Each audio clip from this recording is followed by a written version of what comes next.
Have you ever felt the sting of betrayal, the sharpness of words aimed deliberately to wound, or the cool dismissal of someone you once trusted? It's an experience almost universal, yet profoundly personal. In such moments, a question often lingers. How do you regain your power when someone has tried to rob you of it?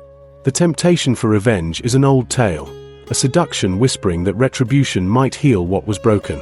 But here, in the quiet wisdom of the Stoics, we find another path, one of profound strength, silent and unshakable.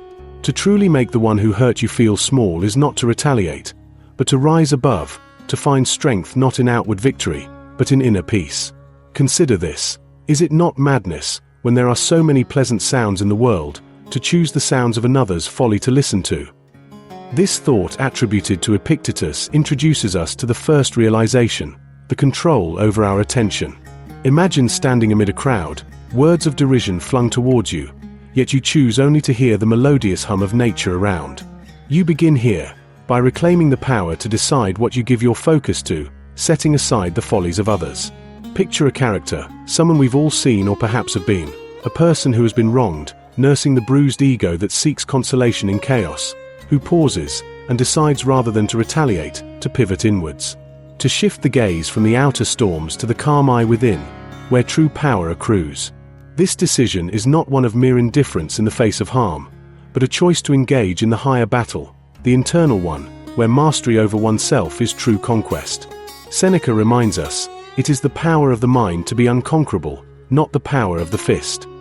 Here lies the core of Stoicism, a philosophy not just of thought, but of action, or perhaps more fittingly, deliberate non-action. As our character stands in this newfound resolve, sensory memories of the hurt resurface. The taste of salt in tears long dried, the clammy chill of hands clenched in anger, the heavy weight of a forlorn heart. But these sensations, poignant as they are, serve a purpose too. They mark the past, something you acknowledge but no longer live in. By embracing them briefly, internalizing their lessons, you free yourself to step forward, untethered. Imagine the places your mind can wander when it's not shackled to the weight of who wronged you. The sound of your own laughter in a quiet room, the vivid colors of dreams painted in the mind's eye, gifts only truly appreciated once you've let go of the darkness others cast. The internal shift begins here. Like the ancient explorer setting sail, you choose to embark even when the seas whisper tales of past storms. The Stoic way is not without its challenges.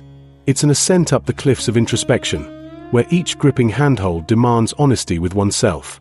The character comes to see her adversary in a new light, not as an omnipotent figure capable of dictating her fate, but as a teacher of sorts, whose lesson lies in the opportunity to test her own resilience.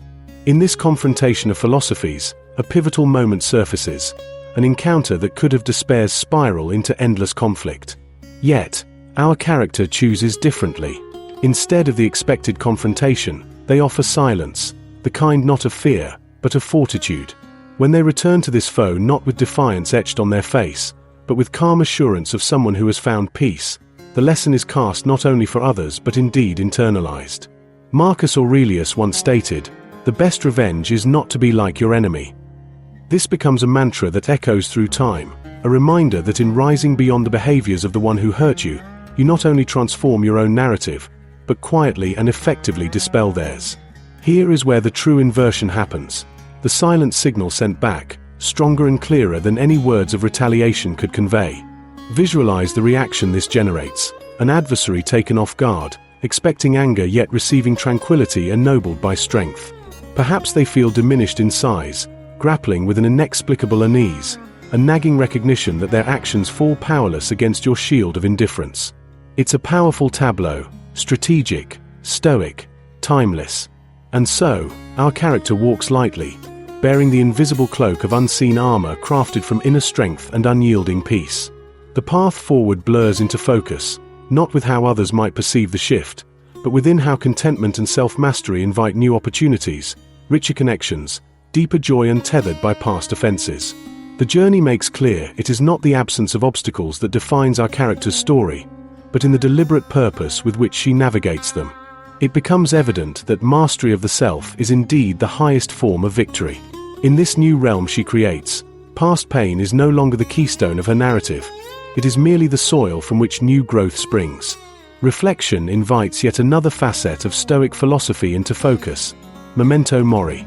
The conscious acceptance of mortality sharpens resolve, allowing the trivial grievances of others to dissolve. To someone practicing this art of living, the fleeting nature of life inspires not detachment, but vigorous engagement with what truly matters. Thus, a final image lingers. The character now transformed stands atop her life's mountain, the vista wide, breathtakingly unburdened by the small shadows of those who sought to harm them. Every step onward is lighter, an ode to the quiet fortitude that anchors her soul, an eternal testament to Stoic wisdom, timeless and steadfast.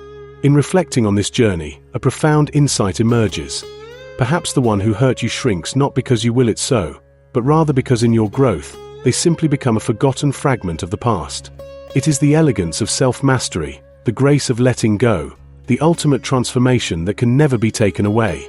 Today, as you ponder how to make someone who hurt you feel small, remember, the true measure of success lies within. The silent strategies of indifference, mastery over oneself, and the pursuit of virtue offer liberation from the shackles of yesterday. Herein lies the quiet revolution, the one born within. And perhaps, it is in that moment of internal triumph that they truly feel their smallest. What beginning can you create today, shaped not by the hurt cast upon you, but by the serene strength you discover within? Embrace the moment, knowing it's not about making others feel small, but making yourself feel immeasurably whole.